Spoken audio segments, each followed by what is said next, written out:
Hey, this is Moira again. And let me read the text that I skipped last time again. So this is about that girl, right? She finally had the power she had craved all these years, a servant to do as she willed, but that power came at a cost. The servant was awoken and it would not be contained. It was the Dendrew, the dread. It was death. Yep. Okay, so that was the story of that weird green girl that we poisoned with the widow's whatever plant, right? Okay, I just want this to end. I'm gonna be honest with you, I just want this to end as fast as possible. To the east of the castle, across the river and through the mountain paths, it grows at the edge of the wood. So at the east of the castle. What castle, bro? What castle?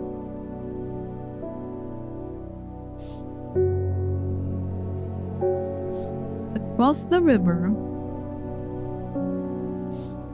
Yeah. Here we go. Across the river. Through the mountain pass. It grows at the edge of the wood. So probably here. Yes, here we are. The trees sway effortlessly in the cool breeze. The low hum of the crickets chirping rides. The wind scent of calm washes over me, and I'm rewarded with a new find. Fine, great. Love it. New plant acquired.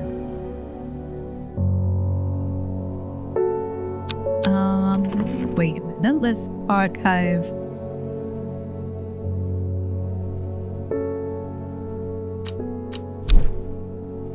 Saturday, and let's the Dendrew is gone. The redemption is at hand. I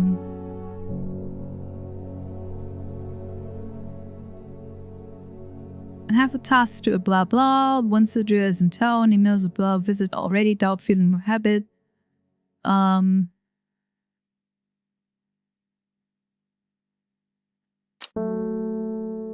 So, wasn't there a clue that we will meet at whatever?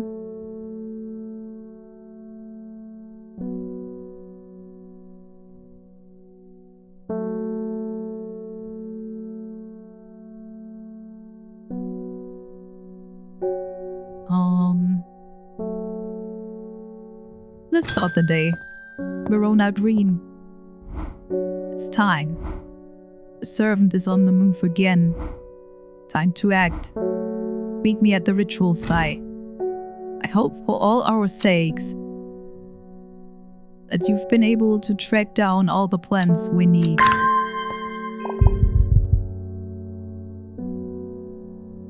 I have a decision to make. Do I meet with the Seeds of Redemption or do I follow Verona to perform the ritual?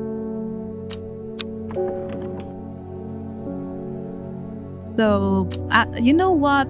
Fuck this place. We are going with the Seeds of Redemption at the stone circle, but I don't know, I cannot recall which one. There's multiple stone circles, are there? No, not really. Let's get there.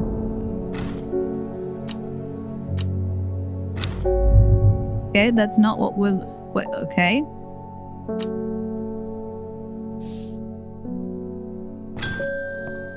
Verona Green, okay, it's time. We must act before it's too late. Gather the plants and meet me at the ritual site.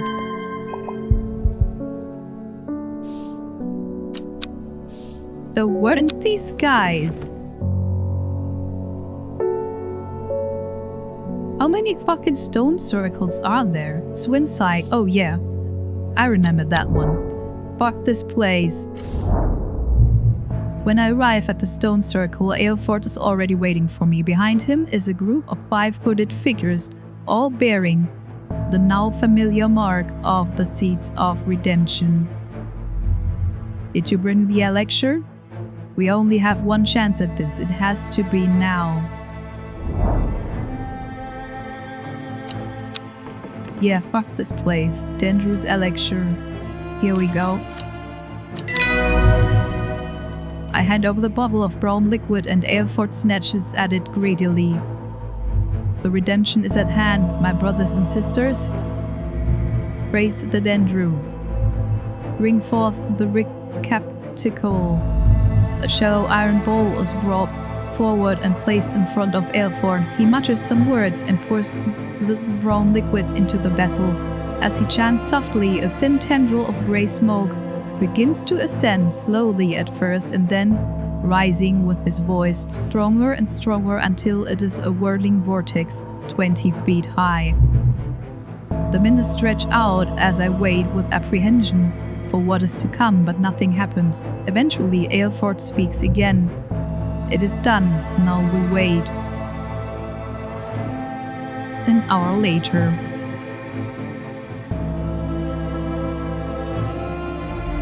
The sun is hanging low in the sky when we finally hear it. A long, low growl growls that sends shivers down my spine. Moments later, the woman in the jade mask appears at the western edge of the circle and then, towering behind her, its head showing above the tree tops, the skeletal silhouette of the servant.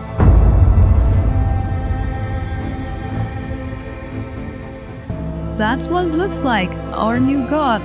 Great. That actually looks creepy. That the artwork is pretty cool. I'll give them that. Oh, glorious one, in your name we set you free. Drink the offering and become redeemed. I don't think this is going well. No, you don't know what you're doing. It must not be set free. The servant starts to move slowly, creeping forward in shuffling steps. The woman focuses hard, straining against an invisible force, but it's no use. She cannot stop the steady progress of the creature. Yes, yes, drink. You are no servant. You must be free. As it reaches the iron bowl, the servant reaches out with slender limbs and raises the receptacle to its mouth. Receptacle, I think. The congregation watches in open-mouthed adoration as it pours the brown liquid down its throat. No! Okay. She screams and runs forward, but with lightning speed the creature spins around and cloth lashes out, cleaving her in two across the chest. She is dead before she hits the ground. The group of watchers cheer in response, but their elation dies on their breath as the servant turns to face them and lets out a menacing growl. Do not be afraid, it is done. The woken Dendrew will be a slave no more, and we will sit at its right hand as its redeemers. What a fucking idiot. But I'm one of these idiots now, okay? Yeah. But you know what? Fuck this place again. We kneel before you, O glorious one. At that, Aelfort sinks to his knees, and behind him the others hesitantly begin to do the same. It is the last thing they do. In moments, the beast is up on them, slashing and slicing with its powerful front limbs, ripping and tearing with its huge jaws. Standing off to one side, I await my fate, rooted to the spot by fear. The servant rears its massive head and shrieks a piercing primal roar, and with that it is gone, crashing away through the trees. I take in the devastation that it has left behind, and my stomach turns. My knees buckle under me, and the world swims and turns dark.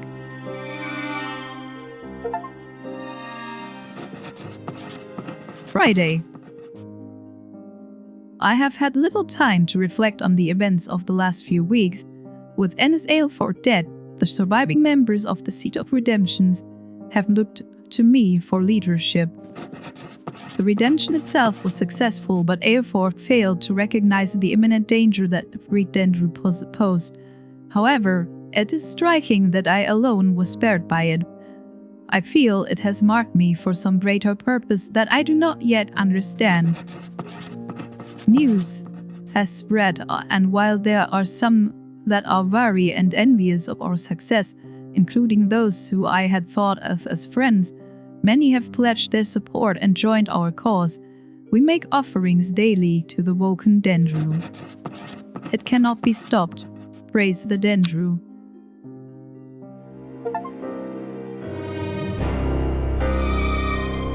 We have set it free, praise the Dendrew. Ending number 8, Devil's Nightcap.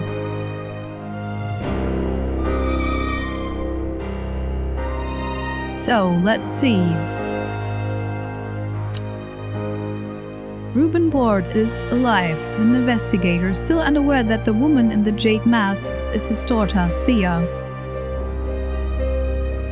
Verona Green is alive, she will not speak with you. Ennis Aelford, killed by the servant, he never got to see the redemption fulfilled. Decrease, Forrest Ware the hunter, killed by his servant, killed by the servant Bethany Coleman. Face with the psychic, alive, her dreams have never fully gone away. She is tormented by them, knowing now that they are visions of a terrible reality. Thea Ward is, killed by the servant. This son of a bitch is still alive and currently pursuing legal actions against strange horticulture. Okay.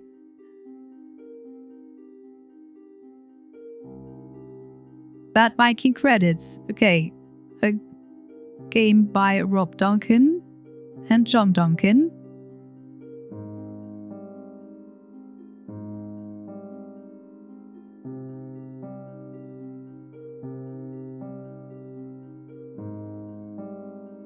Okay, yeah, this was basically a two-man project. Just give me a moment. Published by Iceberg Interactive. CEO Eric Schroeder, okay. Howard Newmark, sales director.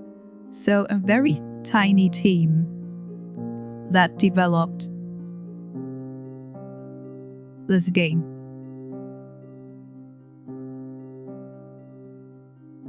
This shouldn't play a role though, right? In my verdict.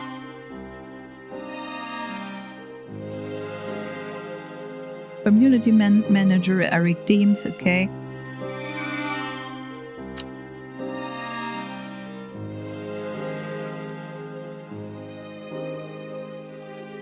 Junior product manager Zoe Watts, okay. Let's continue.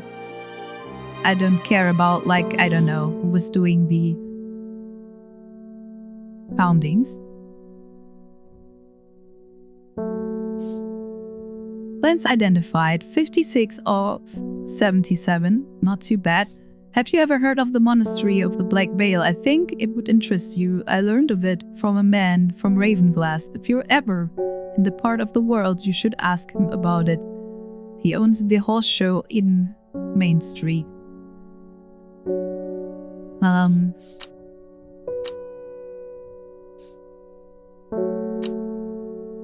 Man from Ravenglass. If you're ever in that part of the world, you should ask him about him. Ravenglass, where is that? Still have some time left.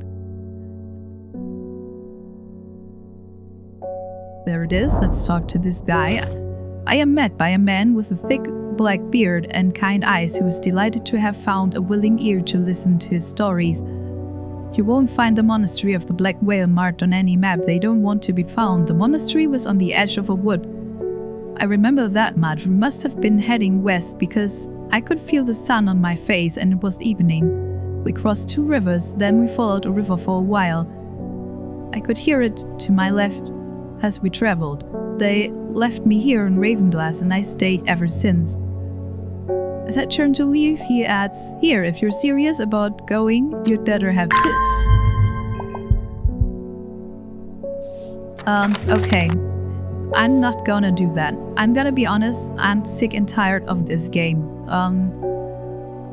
I don't feel like this game, like, I don't want to be mean, but this game doesn't deserve any more of my time, okay? So for several reasons. Let's go back to the main menu. I don't want to be mean, and I don't think it's a catastrophic game, right? It's a neat game with like we've seen that this is a game done by 2 people, right? But this shouldn't play a role. Because I'm not into super graphics and all that, but a game has one primary function. It has to be entertaining and fun, right? And it doesn't matter if it was programmed by 2 people, or by, I don't know, 1,000 people. If you don't have fun, the game kind of fails in his job, right? Did I have fun? Yes, some. It's not a complete failure, but I think that this game overstayed its visit far too long. Okay, so the story was okay. It was a little bit predictable, I think. It was pretty sure that the cold was a pretty stupid idea, right? I did it anyway because I just wanted to see what happens, but that was what I expected, right? So that thing gets free and kills everyone, and okay, yeah, that was 100% expected. I find that it would be cooler, or it would have been cooler if there was some kind of plot twist about that. Maybe we've taken a wrong route, I don't know. But honestly, at some point, I didn't really care about this anymore. Why? Because I don't know how many episodes are there, like 7, 8 episodes now for a game that should have been, I don't know, maybe 3 episodes, okay? I think 3 episodes would have been fun, but we have done the same shit over and over again. It's always the same fucking mechanic. The new mechanic of,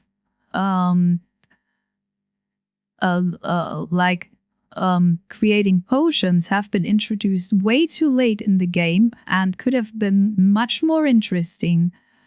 I don't think it would have been asked too much if they actually put some kind of economy in this game. Like if I really had to take care of this shop, right? To earn some money, and with this money you could buy some new shit, maybe new plants, whatever. But this kind of riddle form, like this was a puzzle game, right? This was 100% puzzle game with some narrative. It was neither a shop simulator, neither it was an adventure, nor anything else. It was basically a puzzle game. And yeah, I don't really know. I read so many positive things about this game. The design is pretty cool. It's cozy, yes, but the coziness seems a bit forced if you ask me, right? People were writing a lot of positive reviews about this game. Because it's like I don't know, it's so cozy and the rain sounds, and yeah, that sound design was pretty cool, but we've been listening to the same fucking song for 8 episodes now. Like the same fucking song, right? Over and over again. Always that piano sounds. Always like, I don't know, these 1 or 2 or 3 weather effects. Always the same view, always like the same view to all these weird plants that are on these shelves. That was way too much of the same shit over and over and over again. And this is the reason why I might be a little bit salty right now. I wouldn't recommend this game. I would go so far and say no, I wouldn't play it. Like maybe if you're really into coziness, right? If you're really into, okay, if you want to fall asleep while playing a game, this is your game. But this is not a game to, I don't know, to get rid of your everyday life stress and to calm down a little bit. I found like some of the mechanics actually kind of infuriating. Like the controls were very, very weird. Like my little war with the green button, right? Maybe that was my fault, but I don't know. Not really convinced by like the technology of this game, by the mechanics. Not really convinced. About the story, it was interesting. I was expecting more of some kind of eldritch horror, to be fair. But that's okay. That's not negative critique here, but it went into a slightly different direction that I would have expected. But like overall, everything was kind of like there weren't any real plot twists in it. There were no people that I found particularly interesting. The way it was narrated, like people coming in your shop and telling you what's happening outside. Well, okay, if you consider that this game was done by 2 people, okay. But again, I wouldn't excuse everything with, okay, this game was done by 2 people. Because Schedule 1 was, as far as I know, done by 1 person, right? And Schedule 1 did, I mean, it's a little bit unfair to compare these 2 games, but why? Actually, why? Because they were both done by a very, very tiny studio. And one actually understood how to keep people playing. I've looked through these what is it called? Like the trophies that you can get from Steam, right? The achievements of this game. Most of the achievements here have been, and I haven't like 100% of that one, right? But there were some achievements like, I don't know, brew a potion or something like that, that were only, and you cannot finish this game without brewing a potion, right?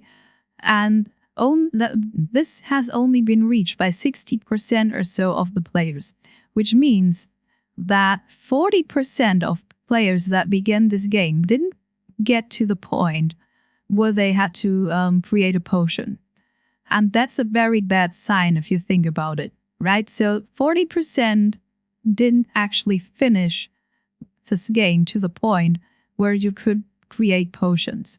And there were some other benchmarks like, I don't know, identify this plant and blah, blah, some plants that wouldn't have been like that. You can't finish the game without identifying these plants. Pretty few people actually got these achievements. And you can see that a lot of people actually lost interest in this game. And I don't blame them for that. I was thinking about buying Strange Antiquities, which is some kind of a sequel to Strange Horticulture, but I don't really think I'm going to play this one.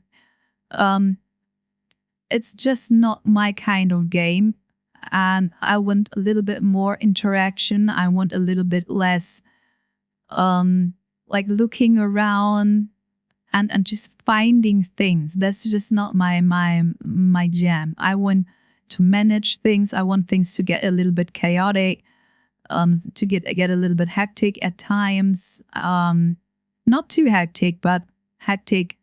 Like, you know, if you've seen my Schedule 1 playthrough, you know what I mean, right? And this game was not it. I'm sorry.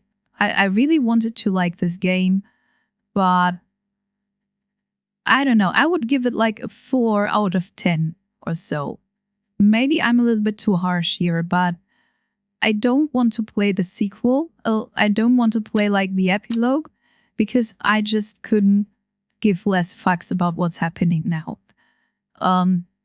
Okay. I'm sorry for that negative. I don't want to be negative. I hope you can understand what I mean. It was, the artworks were cute. The music, the sound design, okay. A little bit monotonous, but okay. Done by 2 people. But that would have been okay if this game was about 4 hours or so. But this game was, I don't know, I've played this game for like 10 hours now or so. So this had the length of a regular Resident Evil playthrough, right? And yeah, I mean, like, what did I do? I identified plants and I brew some potions. That's what I did. And some riddles, like way too much of the same riddles, like this weird coin with the directions, right? Okay, you can do this once, you can do this maybe twice, but I don't know how often like I use this coin to get a general direction for some place. It doesn't get more interesting by repetition, right? At some point, this game just wanted to be longer than it actually should have been. Okay, that's my verdict. It's pretty tough, I guess, but I want to be fair, and I don't accept like these apologies, like, oh, this has only been done by one person, like, or two people, right? Because there are so many games that have been done by one or two people that are much more entertaining than this one. The narrative wasn't that great either. It was okay, like it fulfilled its purpose, right? It was okay. It wasn't terrible, but it was barely enough to keep me interested. It hasn't been like narrated in a very dramatic way, or a way that actually made me interested in the whole of this place that the game played in. And I think a lot of effort actually was put into the world building, like all these text for the plans, the map that was beautifully done, all these different places, these different descriptions of cities and all that. They put a lot of effort in this, and I appreciate this. But I find that this game, like the game mechanic, didn't actually deserve that level of world building. Maybe Strange Antiquities is better, but I don't know if I want to give these guys another chance, to be perfect, to be honest. I have to I don't know, to think about this. That's so far for me here. Thank you for watching. Thank you for staying with me here. I'm pretty interested in how many people will actually watch this playthrough till the very end. Maybe like my viewers are going to lose interest as well. Because it just isn't interesting. It's just not interesting to watch me identify plants, I guess. Maybe it's fun to hear me ranting about all this, but I don't know. I don't want to be known as a negative YouTuber or whatever. I don't want to like shit on games, but this just wasn't it. Thank you for watching. See you in the next project, which hopefully will entertain us a little bit more. Goodbye.